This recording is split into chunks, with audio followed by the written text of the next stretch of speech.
berkumpul pada pagi hari ini. Kita mau sama-sama menghampiri hadirat Tuhan.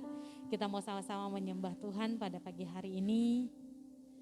Dengan situasi dan kondisi kita pada saat ini,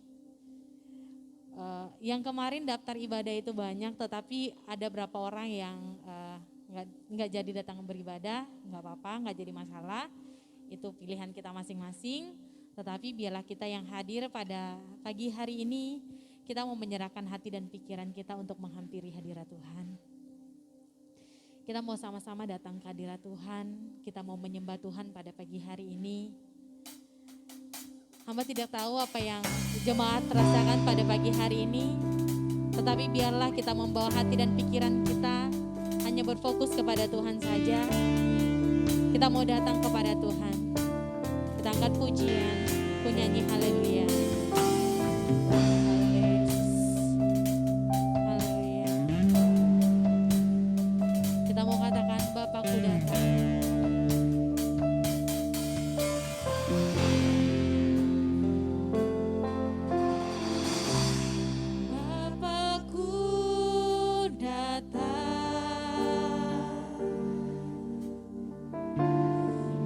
Menyembahmu di sini.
Sungguh kau hebat Tuhan.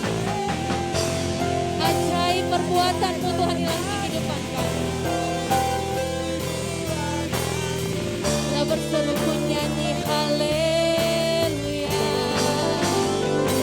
Nyanyi haleluya.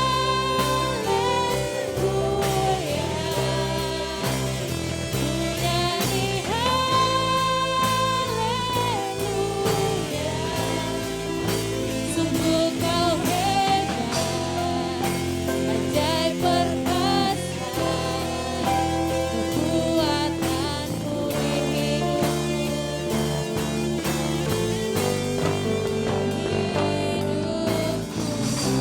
Kita mau berseru pun nyanyi haleluya.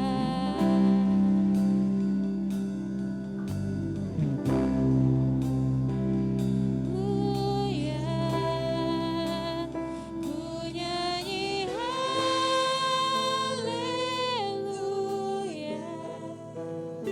Sungguh kau hebat, ajaib perkasa, perbuatanku ku nyanyi haleluya.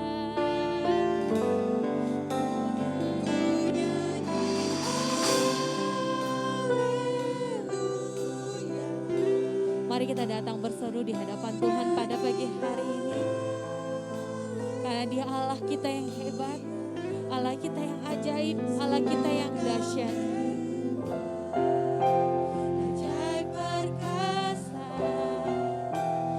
perbuatanmu di hidupku Tuhan, di hidupku.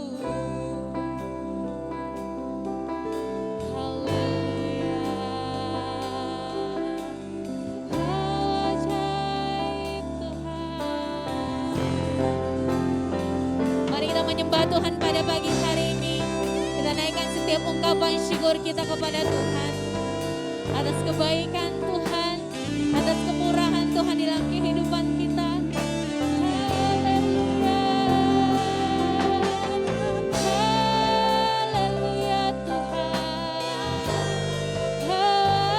ajaib Tuhan, luar biasa. Haleluya, sungguh ajaib Tuhan. Haleluya, haleluya.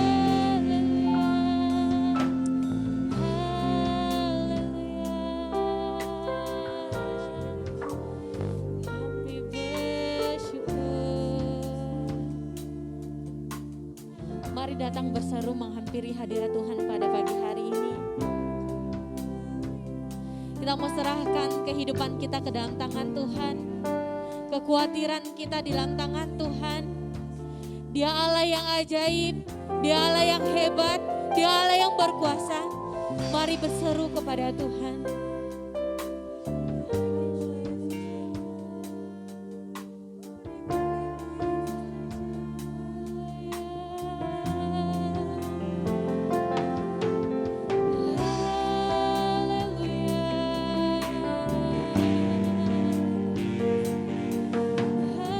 Haleluya Tuhan, kami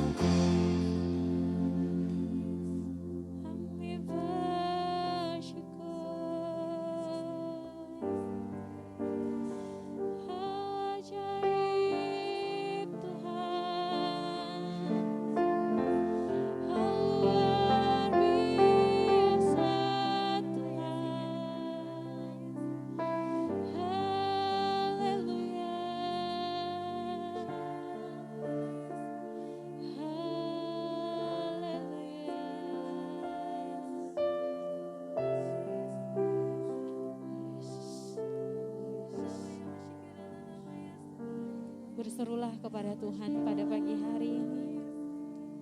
Ungkapkan segala isi hati kita pada pagi hari ini.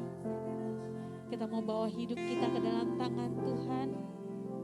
Pada pagi hari ini kita datang menghampiri hadirat Tuhan. Bersandarlah kepada Tuhan. Karena Dia adalah sumber kekuatan, sumber kehidupan, sumber pengharapan. Haleluya Yesus. Haleluya. Pada pagi hari ini kami menghampiri hadirat Engkau Tuhan. Kami mengucap syukur, kami berterima kasih untuk segala sesuatu yang Kau izinkan terjadi dalam kehidupan kami. Kami bersyukur untuk sukacita yang Kau berikan kepada kami. Kami juga bersyukur untuk setiap masalah yang Kau izinkan terjadi dalam kehidupan kami. Terima kasih Tuhan Yesus. Pada pagi hari ini Tuhan, kami membawa hidup kami ke dalam tangan Tuhan.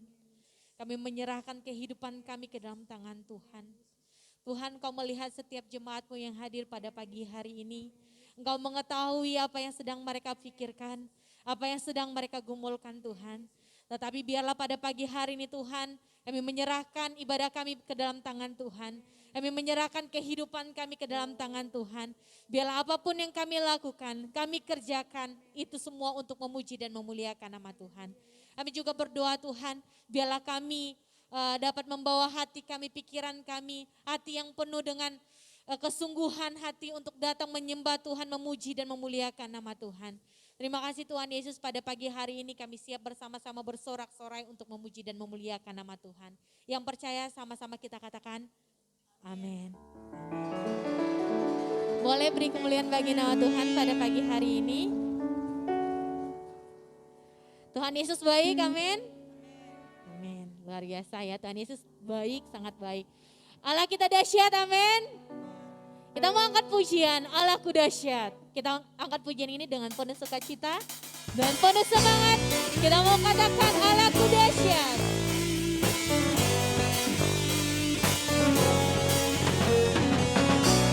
Kita mau katakan dari utara ke selatan.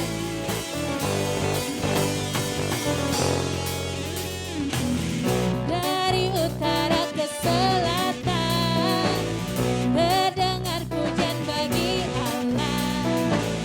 Dari barat sampai ke timur, nama Yesus disanjung tinggi. Dari pulau-pulau, lembah-lembah, gunung-gunung yang tinggi, kita mau katakan kemuliaannya disaksikan, kebesarannya diceritakan. Yesus, Yesus, nama Yesus. Nama Yesus disanjung tinggi.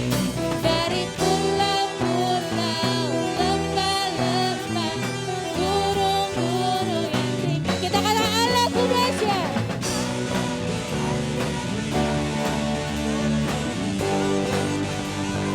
Tinggikan namamu, Allahku dahsyat berkuasa.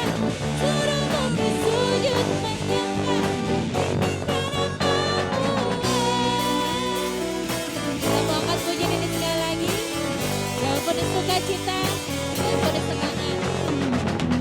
Dari utara ke selatan, terdengar pujian bagi Allah. Dari barat sampai ke timur, nama Yesus disanjung tinggi. Dari pulau-pulau, lembah-lembah, gunung-gunung yang tinggi, katakan kemuliaannya, kemuliaannya disaksikan, kebesarannya diceritakan. Yesus, Yesus, Yesus, Yesus, nama Yesus disanjung tinggi. Dari pulau-pulau, lembah-lembah, gunung-gunung yang tinggi. Allahku dahsyat, Allahku dahsyat berkuasa. Sujud menyembah, tinggikan namamu. Allahku dahsyat berkuasa. Tinggikan namamu. Allahku dahsyat berkuasa. Seluruh bumi sujud menyembah. Allahku dahsyat berkuasa. Seluruh bumi sujud menyembah. Tinggikan namamu. Allahku dahsyat berkuasa. Seluruh bumi sujud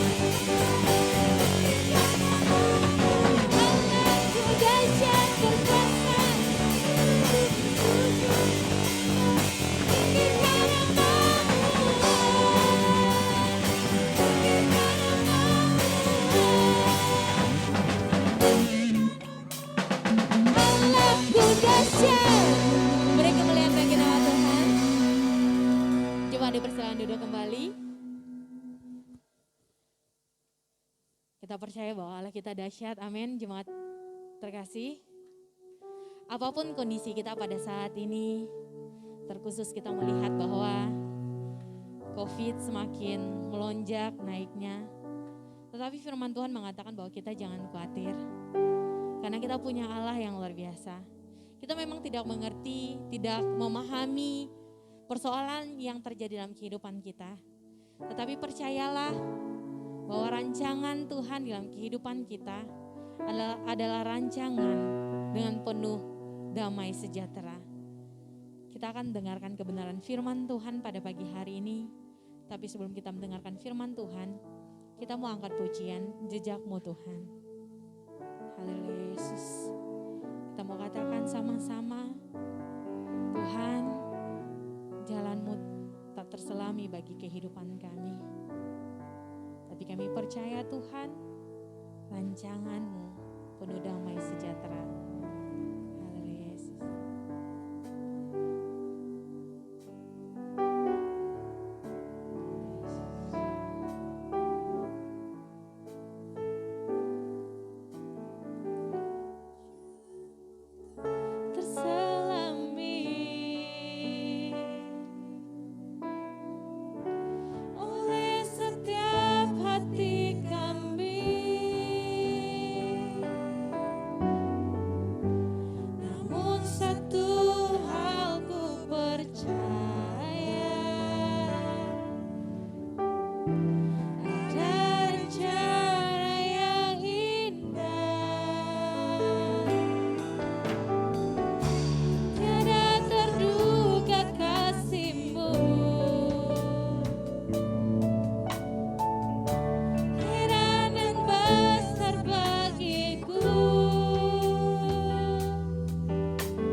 Puji ini sekali lagi, jemaat saya undang untuk bangkit berdiri. Jalan-Mu tak terselami oleh setiap hati kami Tuhan. Oleh setiap hati kami. Namun kami percaya,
kepada hambanya yang akan menyampaikan firman Tuhan. Saya persilahkan.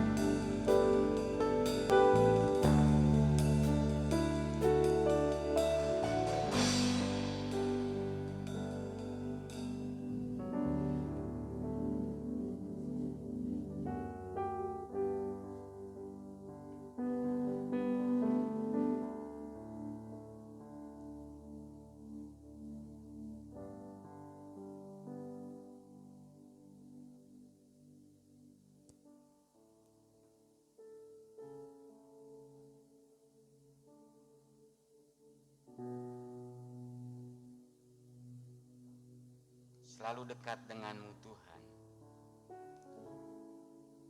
Kembali kami ingin bersekutu denganmu, bahkan berkat kehadiranmu di tengah kami, kami dikuatkan kembali, diteguhkan kembali, bahwa rencanamu selalu indah buat kami. Untuk itu kami telah menyiapkan hati kami untuk kembali berjumpa dengan Engkau melalui sapaan firman-Mu. Di dalam nama Tuhan Yesus, Engkau mengaruniakan kepada kami kemampuan untuk mengenali kehendak dan rencana-Mu yang indah. Demi nama Yesus, hamba berdoa kepadamu Tuhan. Amin. Jemaat yang dikasih Tuhan, tema firman Tuhan pada siang hari ini, mengasihi sesama manusia seperti Yesus. Tema mengasihi sesama manusia seperti Yesus terambil dari Lukas 10 ayat yang ke-25 hingga ayat yang ke-37. Untuk itu saya akan bacakan buat sidang jemaat. Lukas 10 ayat 25 hingga ayat yang ke-37. Demikian bunyinya. Pada suatu kali berdirilah seorang ahli Taurat untuk mencoba Yesus. Katanya, "Guru, apa yang harus kuperbuat untuk memperoleh hidup yang kekal?" Jawab Yesus kepadanya, "Apa yang tertulis dalam hukum Taurat?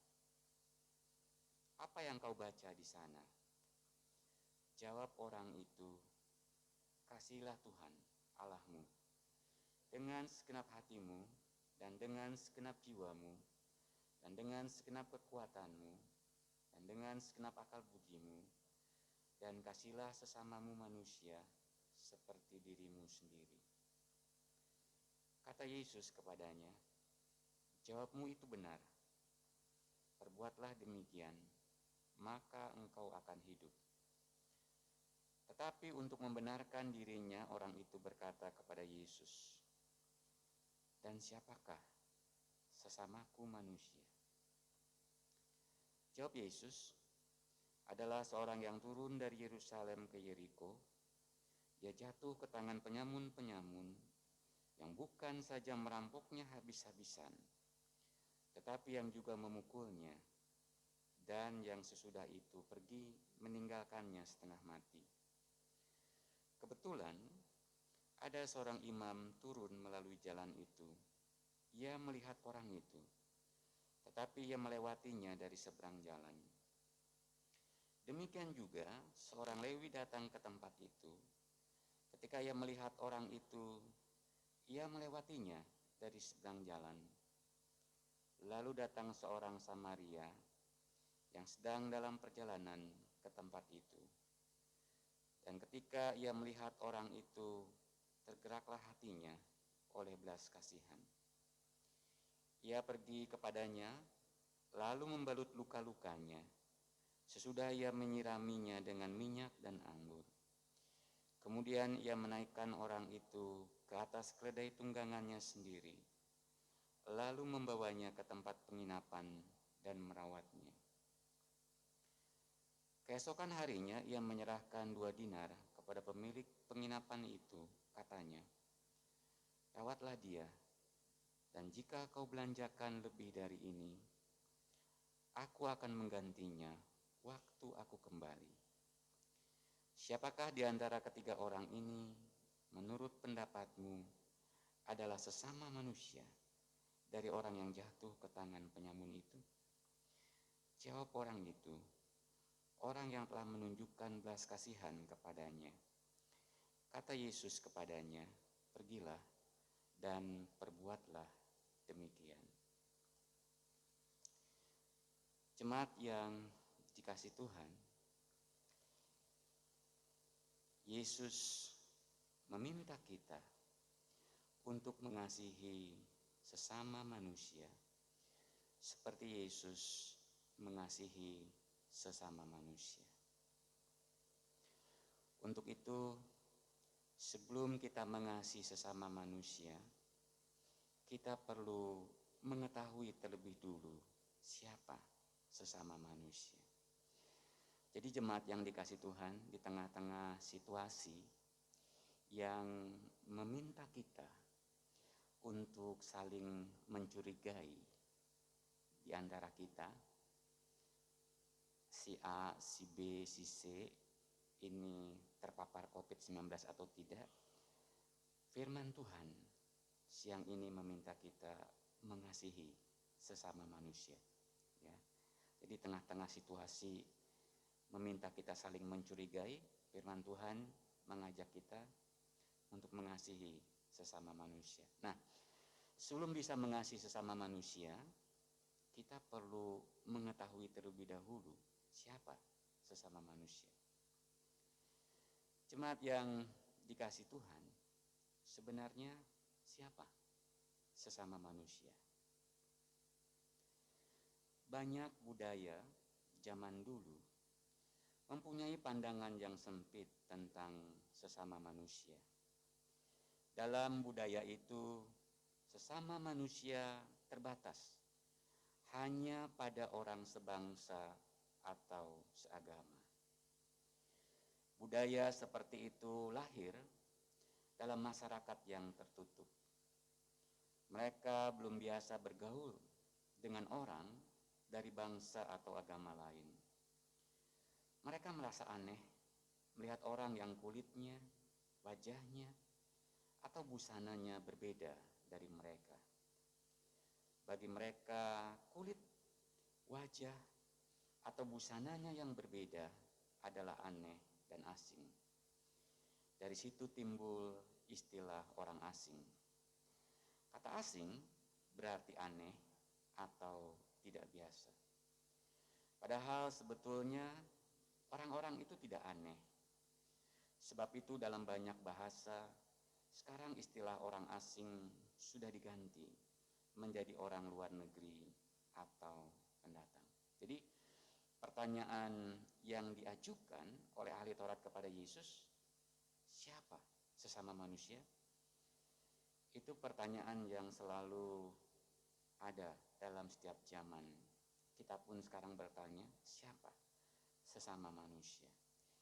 Dalam banyak budaya, khususnya zaman dulu, sesama itu diartikan orang yang sebangsa atau seagama. Itu zaman dulu. Sisa-sisa budaya zaman dulu yang berpandangan sempit itu hingga kini masih ada.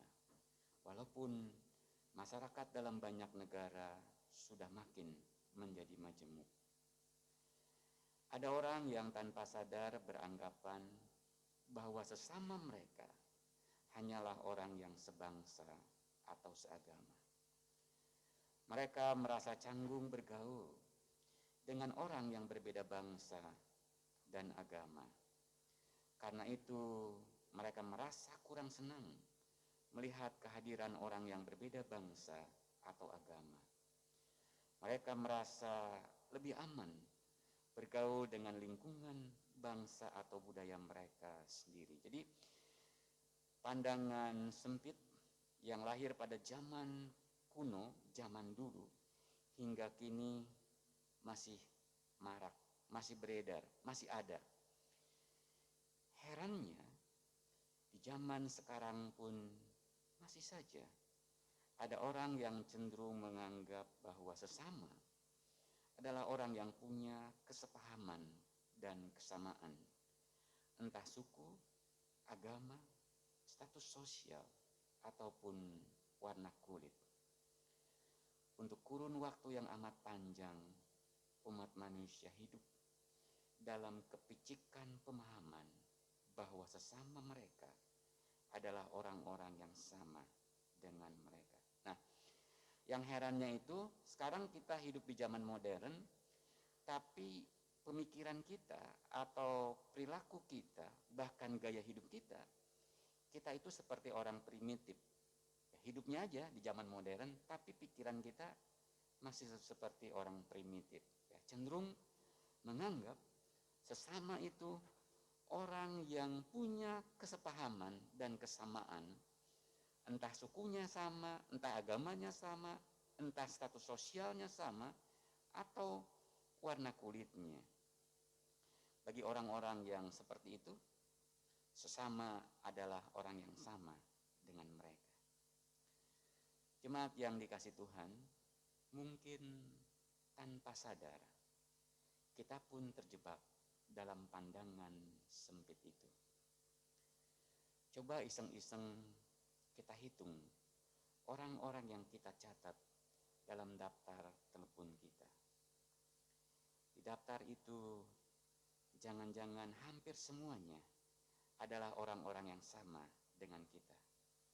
Sama golongan bangsanya, sama golongan agamanya, sama golongan politiknya, sama golongan sukunya, sama golongan budayanya, sama golongan profesinya, sama golongan hobinya, dan sebagainya. Jadi mungkin saja tanpa sadar kita itu terjebak ya, atau menganut pandangan sempit seperti itu. Lihat aja daftar yang ada di HP kita ya. Nah, kalau kita terjebak dalam pandangan sempit itu, pertanyaannya adalah, sesempit itukah cakrawala kita? Siapa sebenarnya sesama manusia? Inilah pertanyaan yang pernah diajukan oleh seorang ahli Taurat kepada Tuhan Yesus. Tuhan Yesus lalu menjawabnya dengan sebuah perumpamaan berikut ini. Jadi dalam bacaan kita, si ahli Taurat itu tanya, siapa sih sebenarnya sesama manusia? Lalu Tuhan Yesus tidak jawab langsung. Lalu Tuhan Yesus jawab dengan sebuah perumpamaan. Nah, perumpamaannya adalah sebagai berikut. Ada seorang yang dirampok dalam perjalanan dari Yerusalem ke Yeriko. Luka parah dan menderita tidak berdaya. Setengah mati, demikian ia dilukiskan. Untunglah ada yang lewat. Untung ternyata tidak. Seorang imam yang duluan lewat malah menjauhinya. Tidak mau repot. Tidak mau mengotorkan tangannya dengan urusan yang tidak ada sangkut paut dengan dirinya. Lalu lewat pula lah seorang Lewi. Sama saja. Ia pun hanya memutar dari kejauhan. Tidak mau membuang waktunya untuk memberi pertolongan. Terakhir, lewatlah seorang Samaria. Tidak seperti imam dan orang Lewi, yang dalam masyarakat Yahudi pada waktu itu tergolong kaum terhormat, orang Samaria itu berhenti untuk menolong si korban. Lebih dari itu, ia lalu membawanya ke penginapan. Rawatlah dia, dan jika kau belanjakan lebih dari ini, aku akan menggantinya waktu aku kembali. Begitu dia berkata kepada pemilik penginapan sambil menyerahkan uang 2 dinar miliknya. Jadi dalam perumpamaan itu diceritakan si korban ini setengah mati, lalu muncul seorang imam. Tapi imam ini tidak mau repot. Dia tidak mau mengotorkan tangannya dengan urusan yang tidak ada sangkut paut dengan dirinya. Setelah imam lewat, seorang Lewi lewat. Orang Lewi ini pun sama, dia memutar dari kejauhan, dia tidak membuang waktunya untuk memberi pertolongan. Lalu yang terakhir datang seorang Samaria. Itu yang diceritakan dalam perumpamaan yang sudah kita baca bersama-sama. Jemaat yang dikasih Tuhan, cerita ini menarik untuk disimak. Siapa imam dan Lewi itu? Mereka adalah orang Yahudi dan beragama Yahudi. Tetapi mereka tidak menolong. Yang menolong adalah justru orang yang bukan sebangsa dan seagama, yaitu orang Samaria. Orang Samaria pada zaman itu dianggap warga negara kelas 2. Mereka dibenci oleh orang Yahudi. Tetapi justru orang Samaria yang menolongnya. Jadi sengaja Tuhan Yesus menampilkan perumpamaan yang di dalamnya menceritakan yang menolong si korban adalah orang Samaria, orang yang bukan seagama dan sebangsanya. Orang Samaria itu telah berperan sebagai sesama manusia bagi orang Yahudi yang terkapar itu. Bagi dia, sesama manusia adalah orang yang membutuhkan pertolongannya, tidak peduli apa kebangsaannya atau agamanya. Itulah jiwa Kristus tentang sesama manusia. Mengasihi sesama manusia melampaui segala tembok keluarga, kerabat, suku, bangsa, agama, budaya, partai, ideologi, atau batas apapun lainnya. Nah, jadi dalam perumpamaan itu, bagi orang Samaria, sesama manusia itu orang yang membutuhkan pertolongan dari dirinya. Tidak peduli apa bangsanya, tidak peduli apa agamanya, dan itulah jiwa Kristus tentang sesama manusia. Bagi Tuhan Yesus, mengasihi sesama manusia harus melampaui segala tembok pemisah atau sekat pemisah.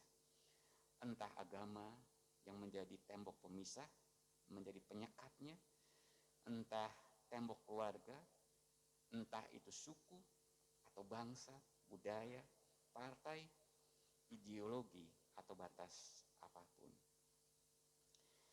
Jemaat yang dikasih Tuhan, perhatikan bahwa Yesus sama sekali tidak mengatakan bahwa sesama manusia adalah setiap orang. Ucapan seperti itu kosong dan abstrak. Kita kalau ditanya siapa sesama manusia, kita jawab semua orang, setiap orang.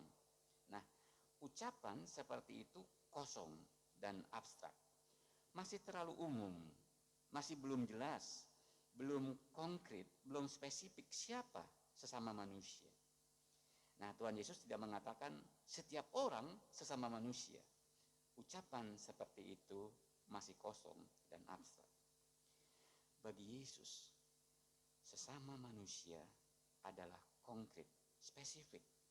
Orang yang sedang menderita. Jelas, ini loh sesama manusia. Bukan setiap orang, tapi konkret, spesifik. Orang yang sedang menderita. Sesama manusia adalah orang yang tergeletak tanpa daya di pinggir-pinggir jalan kehidupan yang kita lalui, yang sedang mengerang menanti pertolongan. Jadi tanpa kita sadari, kita ini sedang menapaki jalan kehidupan. Lalu saat kita menapaki jalan kehidupan, sebenarnya banyak orang yang sedang mengerang kesakitan, menanti pertolongan kita. Itulah sesama manusia. Bagi Yesus, sesama manusia adalah konkret. Orang yang ada di depan mata kita, yang sedang memerlukan tempat dalam hati kita. Itu sesama manusia. Jadi bukan setiap orang begitu kabur, begitu abstrak, tapi menurut Tuhan Yesus, itu loh orang yang ada di depan mata kita, yang sedang memerlukan tempat dalam hati kita. Itu loh orang yang ada di depan, di belakang, di kanan, di kiri kita, yang sedang memerlukan pertolongan dari kita. Mungkin orang itu memerlukan perlindungan, mungkin segelas air, mungkin pengakuan dan penerimaan, mungkin sepiring nasi, mungkin pembelaan, entahlah. Yang bisa melihatnya adalah hati yang tergerak oleh belas kasihan. Jadi sesama manusia adalah konkret. Orang yang membutuhkan pertolongan yang berada di depan mata kita, di samping kita, di kanan kiri kita, itu yang menjadi sesama manusia. Mereka memerlukan perlindungan, mungkin memerlukan segelas air, mungkin memerlukan pengakuan dan penerimaan, mungkin memerlukan sepiring nasi, mungkin memerlukan pembelaan, entahlah. Dan kita bisa melihat orang yang di depan kita, di belakang kita, di kanan kiri kita sesama, kalau kita memiliki hati yang tergerak oleh belas kasihan. Kalau kita tidak memiliki hati yang tergerak oleh belas kasihan, kita kesulitan untuk mengetahui orang yang di depan kita adalah sesama manusia. Untuk itu kita harus memiliki kepekaan, memiliki hati yang tergerak oleh belas kasihan. Tidak cukup kita pandang melalui mata jasmani kita, tapi kita juga harus memandang menggunakan mata hati kita. Nah, jemaat yang dikasihi oleh Tuhan, di tengah-tengah situasi pandemi COVID-19, pertanyaan siapa sebenarnya sesama manusia ini menarik. Di tengah-tengah situasi COVID-19, sesama manusia adalah orang yang terkena COVID. Dan orang yang tidak disiplin hidupnya sehingga mudah terpapar COVID-19. Kita bisa menjawab seperti itu. Kenapa jawaban seperti itu bisa muncul? Saya perhatikan ketika kita mendengar atau mengetahui seseorang terpapar COVID, ada kemungkinan kita langsung kesal, kita langsung marah. Lalu kita mengatakan, dia sih orangnya nggak disiplin, orangnya sembrono, makanya sekarang rasain tuh kena COVID-19. Sikap seperti itu, kita tidak memperlakukan orang yang kena COVID-19 sebagai sesama manusia. Dia sedang menderita, lalu kita marahi, lalu kita jauhi, lalu kita beri stigma, kita kutuk dia habis-habisan. Padahal yang diperlukan oleh orang yang terpapar COVID-19 adalah kita memberi semangat bahwa dia akan sembuh.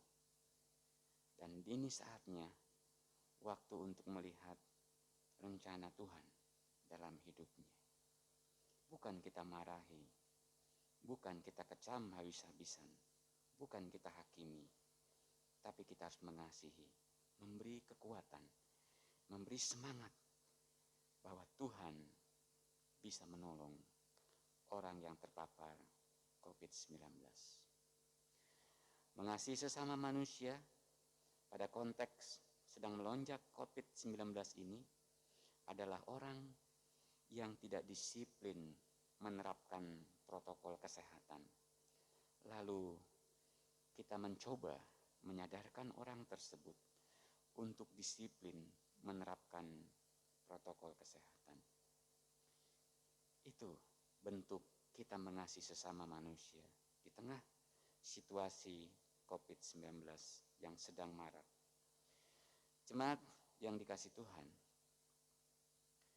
mengasihi sesama manusia seperti Yesus berarti mengasihi mereka yang membutuhkan tempat dalam hati kita.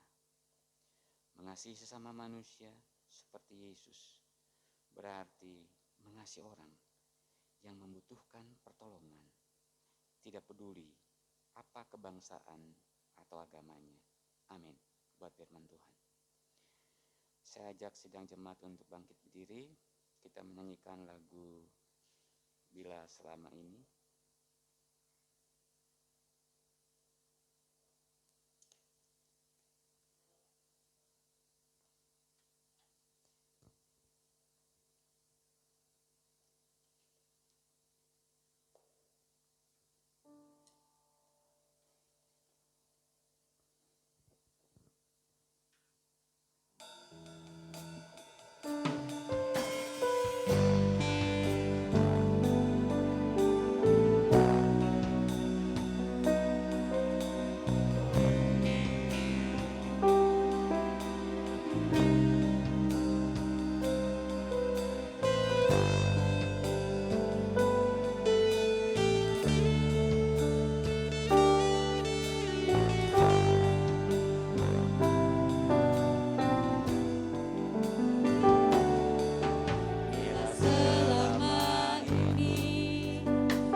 yang kami minta kepadamu Tuhan, kami bisa mengasihi sama manusia seperti Engkau mengasihi sesama manusia, khususnya dalam situasi dan kondisi tengah-tengah merebaknya COVID-19 ini. Mampukan kami mengasihi mereka, mengasihi orang-orang yang membutuhkan pertolongan dari kami, sebagaimana Engkau kehendaki. Jauhkan kepicikan, kesempitan cara pandang kami. Engkau membuang segala ketidakpedulian, keegoisan, ketidakmaurepotan yang kerap menghampiri diri kami. Engkau mengubah melalui sabdamu siang hari ini. Di dalam nama Tuhan Yesus, hamba berdoa, mohon rahmat-Mu, sehingga kami bisa mengasihi sesama manusia, seperti Engkau mengasihi sama manusia. Amin. Silakan duduk, sidang jemaat yang dikasih Tuhan. Jemaat yang dikasih Tuhan, berdasarkan percakapan saya, Ibu Gembala dan para diakon melalui grup WA, saya ingin menginformasikan dengan berat hati bahwa mulai minggu depan gereja ini akan membatasi yang hadir untuk beribadah, entah di pagi atau sore hari. Gereja ini mengambil kebijakan membatasi jumlah yang datang 60 orang. Dan gereja juga memohon maaf kepada sidang jemaat yang tidak mendaftar, lalu tidak mendapatkan kursi, karena kami akan ambil kursi yang berlebihan. Kami tempatkan kursi sesuai dengan jumlah yang disediakan. Kalau itu 60 orang, gereja ini akan hanya menyediakan paling banyak 65 kursi. 5 kursi itu untuk jemaat yang dari luar, yang mungkin bukan anggota jemaat kita, dia tidak tahu harus daftar, tapi kami sediakan kursi. Lebihkan 5 untuk mereka. Sebab itu kalau sidang jemaat tidak daftar, lalu tidak mendapatkan kursi, saya ingin meminta mohon maaf. Itu demi kebaikan kita. Gereja ini tidak ingin ada jemaatnya yang jatuh korban akibat kelalaian gereja. Jadi kami perlu membatasi, lalu memperketat protokol kesehatan. Dalam rangka memperketat protokol kesehatan, gereja ini juga sudah meminta tolong Bapak Hendra Saputra untuk membuat kursi-kursi ini jaraknya lebih jauh. Ya, jadi dibuat jaraknya lebih jauh. Lalu gereja ini diberi disinfektan. Kalau perlu, jangan hanya sekali, 3 kali. Gak apa-apa, supaya kita lebih steril. Ya. Nah, berkenaan dengan kebijakan tersebut, ada yang saya ingin katakan kepada sidang jemaat sebagai berikut. Buat jemaat yang lansia, jemaat harus mendengar apa yang dikatakan oleh anak-anaknya atau keluarganya. Kalau ada pihak keluarga atau anak-anak menyatakan sebaiknya tidak ke gereja, ikuti saja. Itu lebih baik dibandingkan nanti terjadi sesuatu, meskipun bukan terjadinya di gereja, nanti pihak keluarga akan kurang nyaman dengan gereja. Sebab itu, ikuti saja apa yang dikatakan anak atau keluarga. buat sidang jemaat yang masih muda, tapi punya keyakinan, punya kepercayaan, gawat kalau ke gereja nanti saya kena, ikuti juga hati nuraninya, keyakinannya. Jangan ke gereja. Karena kalau sudah percaya kena COVID, nanti juga kena. Atau keyakinannya seperti itu. Ikuti saja hati nurani. Apa kata hati? Gereja tidak akan marah kalau jemaatnya tidak hadir. Tidak apa-apa. Itu hak seseorang untuk beribadah atau datang ke gereja.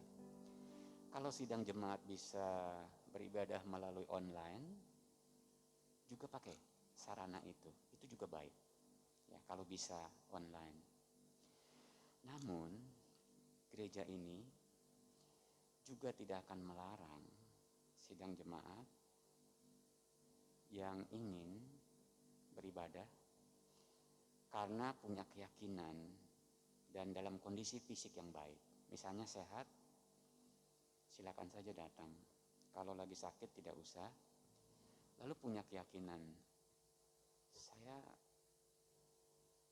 nggak apa-apa kok kalau saya datang, saya yakin saya akan aman di bawah lindungan dan naungan Tuhan. Silakan. Kalau punya keyakinan seperti itu, termasuk kalau jemaat belum siap atau tidak siap dengan risiko datang ke gereja, misalnya terpapar COVID, jemaat juga tidak usah datang. Ya, tidak usah datang, tidak apa-apa. Tapi kalau sidang jemaat sudah siap menerima risikonya, dia akan terpapar COVID. Silakan juga. Ya, gereja tidak melarang dan tidak akan mewajibkan jemaatnya untuk beribadah. Saya mengendaki dan mengajak sidang jemaat untuk selalu berdialog dengan Tuhan, bergumul, lalu mengambil keputusan sendiri berdasarkan dialognya dengan Tuhan. Tuhan, saya pergi atau enggak? Kalau hasil dialognya mengatakan tidak. Tapi kalau hasil dialognya dengan Tuhan, hasil pergumulannya dengan Tuhan, pergi.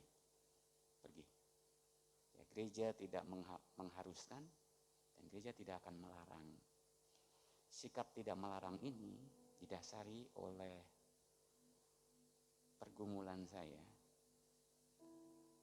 Saya khawatir kalau saya larang, saya nanti Tuhan juga menegur sebagaimana yang pernah ditegur kepada murid-muridnya. Mengapa kamu menghalangi orang-orang datang kepadaku? Dan itu yang masih menjadi pergumulan dalam diri saya. Kalau saya larang jemaat, apakah Tuhan nanti sama kepada saya? Kenapa kamu menghalangi jemaat datang? Sebab itu saya kembalikan kepada sidang jemaat, ya, berdasarkan keputusan sidang jemaat secara pribadi. Jangan pernah termakan oleh bujukan atau perkataan saya atau informasi dari gereja, tapi semua hasil dialog dengan Tuhan, hasil pergumulan dengan Tuhan.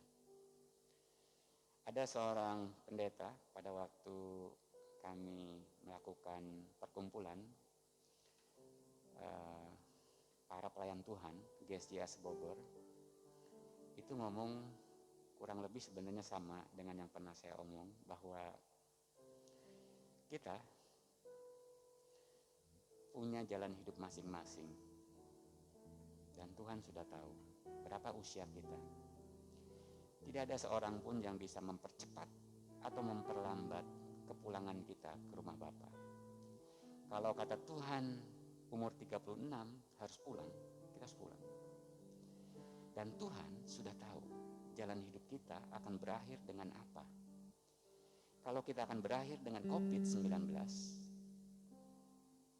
tidak ada juga yang bisa menggagalkan, membatalkan kita akan pulang karena COVID. Meskipun kita tidak beribadah, kita diam di rumah, bisa kena. Dan kita akan pulang karena COVID. Nah, pernyataan-pernyataan seperti itu membuat saya bergumul.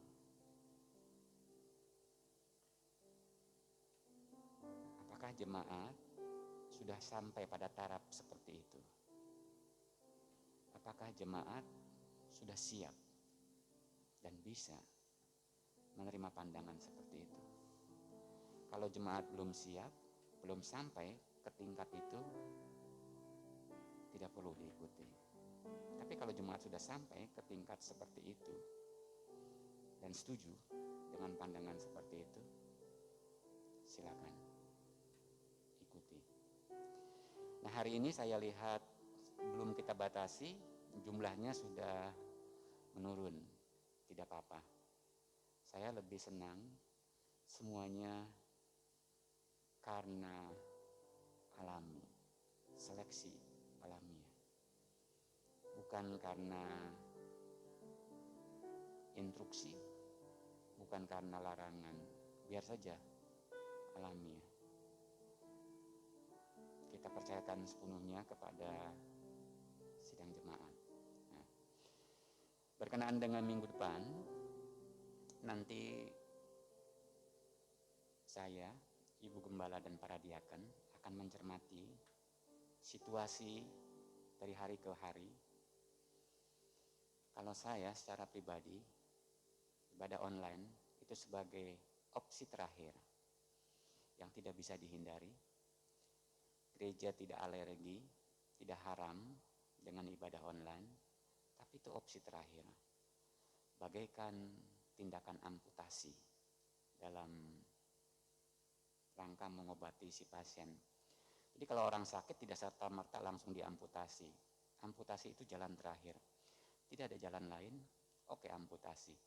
Ibadah online juga sebagai opsi terakhir, seperti amputasi.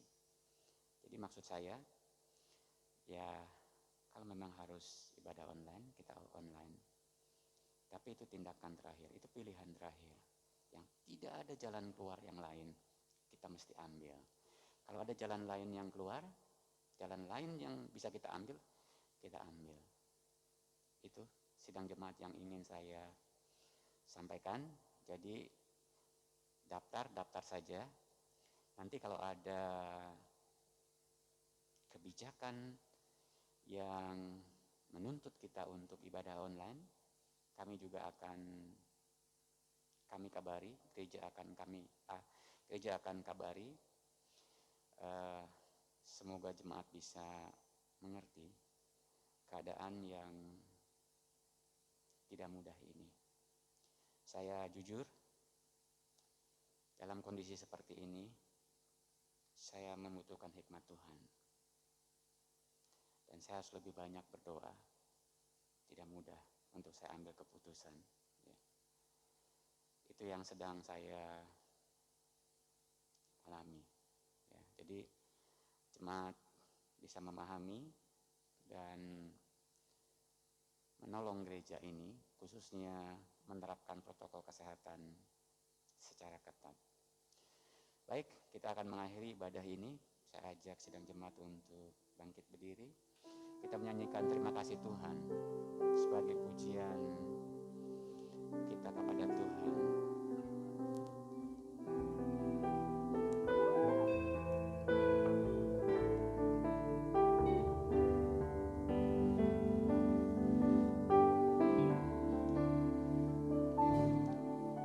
Terima kasih Tuhan untuk kasih setiamu yang ku alami dalam hidup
pimpinan-Mu yang Engkau berikan kepada kami Tuhan. Kau telah menolong kami bersekutu dengan Engkau dan sesama kami. Kau telah menolong kami membesarkan, mengagungkan nama-Mu. Bahkan kami kembali disapa oleh sebagian kebenaran firman-Mu. Terima kasih buat tuntunan yang selalu Engkau limpahkan kepada kami anak-anak-Mu sepanjang perjalanan hidup kami. Kami bisa ada sebagaimana ada hari ini. Semua juga karena kebaikan-Mu Tuhan. Kami ingin di tengah-tengah segala situasi yang melingkupi kehidupan kami, yang menimpa hidup kami, mampukan kami berterima kasih kepada-Mu Tuhan, bersyukur. Karena kami tahu Kau selalu berserta kami dan Kau menuntun perjalanan kehidupan kami, merancang rancangan yang terbaik untuk kami, memberikan rencana hidup yang terindah, yang terbaik untuk kami. Tuhan, ajar kami juga bersyukur di tengah-tengah situasi bangsa yang sedang berjuang untuk mengatasi keterpurukannya akibat COVID-19 ini. Kami bersyukur Engkau telah memilih orang-orang yang telah Engkau percaya untuk memimpin bangsa dan negara ini. Untuk itu kami serahkan sepenuhnya ke dalam tangan-Mu. Mereka selalu takut akan Engkau, dan Engkau mampukan mereka untuk menjalani tugas, melakukan tugas dengan sebaik mungkin. Terima kasih juga Tuhan untuk pelaksanaan vaksin massal yang diselenggarakan di berbagai daerah setiap saat. Kami terus mohonkan kepada-Mu Tuhan, agar pelaksanaan vaksin tersebut dapat menolong bangsa kami. Kau menyediakan jumlah vaksin yang kami butuhkan. Kau menolong pendistribusian dan pelaksanaan vaksin tersebut dengan baik di daerah-daerah, di pelosok daerah. Engkau mencukupkan jumlah tenaga vaksinator yang dibutuhkan. Dan Engkau berkenan memakai vaksin yang digunakan bangsa kami memiliki kemanjuran, keefektifan untuk membangun kekebalan komunitas. Serahkan seluruhnya ke dalam tangan-Mu, memohon kasih karunia, memohon belas kasihan dari Engkau Tuhan. Hamba menyerahkan seluruh bidang kehidupan, politik, sosial, keamanan, budaya, ekonomi ke dalam tangan-Mu Tuhan. Engkau menuntun, Engkau memberi yang terbaik buat bangsa kami. Pinta kami, Engkau memberikan kestabilan. Dan Engkau mengubah dari keadaan yang buruk, Engkau memakai keadaan yang buruk untuk mendatangkan kebaikan buat bangsa kami. Hamba juga berterima kasih buat anak-anak-Mu yang hari ini melayani. Engkau memberkati mereka, WL singer, para pemain musik yang mengoperasikan LCD, Asor, maupun anak-anak-Mu yang hadir. Memohonkan Engkau memberkati kehidupan mereka secara pribadi, memberkati rumah tangga mereka, memberkati usaha mereka, pekerjaan, studi mereka, termasuk pergumulan yang sedang dialami oleh anak-anak-Mu di tempat ini.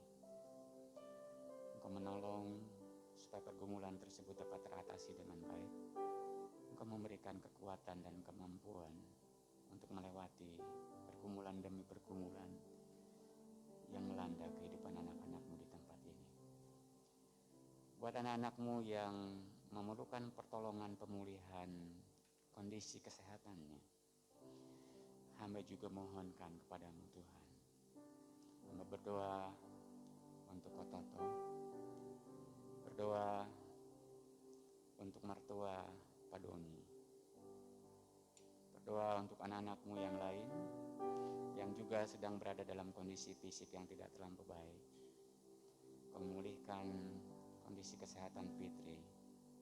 Kau menolong Tika. Hamba percayakan sepenuhnya ke dalam tangan-Mu. Karena hanya Engkaulah yang bisa kami andalkan. Dan Engkau tidak pernah tidak memedulikan anak-anak-Mu, Tuhan. Memohonkan kepadamu segala rencana dan kehendak-Mu yang baik terjadi dalam kehidupan mereka. Sekarang sidang jemaat ulanglah sambil menerima berkat dari Tuhan. Tuhan memberkati engkau dan melindungi engkau. Tuhan menyinari engkau dengan wajah-Nya dan memberi engkau kasih karunia. Tuhan menghadapkan wajah-Nya kepadamu dan memberi engkau damai sejahtera.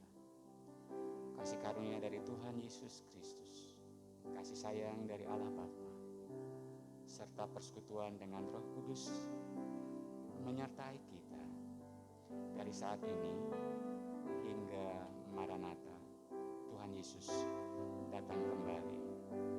Amin.